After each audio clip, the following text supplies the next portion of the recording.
माननीय न्यायालयाने निर्णय दिलेला आहे ओबीसी आरक्षणासह निवडणुका घ्या। खरं तर यापूर्वीच या निवडणुका व्हायला पाहिजे होत्या, परंतु काही समाजकंटक आणि ओबीसी विरोधी माणसांनी सुप्रीम कोर्टामध्ये याचिका दाखल केल्यामुळं ओबीसीचं आरक्षण तात्पुरतं स्थगित केलं होतं।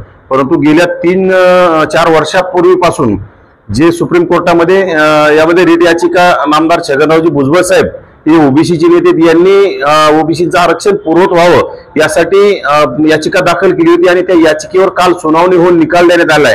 खरं तर सर्वोच्च न्यायालयाचे आपण खूप खूप आभार मानले पाहिजे आणि त्याच्यात विशेषतः 1994 ते 2022 पर्यंत खऱ्या ओबीसींनाच न्याय मिळणार आहे। आजकाल तर कोणी ओबीसीचे सर्टिफिकेट काढत आहे, कोणालाही ओबीसी मध्ये घुसखोरी करून ओबीसीचं राजकीय अस्तित्व संपवण्याचा प्रत्येकाचा डाव आहे।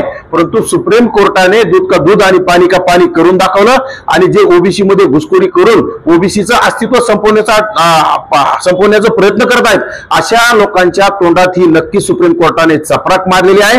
आणि खरंच या जे बिनडोक लोक आहेत ज्यांना राजकारणामध्ये कुठल्याही आरक्षणाची गरज नाही, खरं तर त्यांना म्हणजे शिक्षणामध्ये आणि नोकरीमध्ये आरक्षण मिळालं पाहिजे हे सुद्धा आम्ही म्हणतो आणि त्यांच्या शिक्षणामधल्या आणि नोकरीच्या आरक्षणाला आमचा पाठिंबा आहे।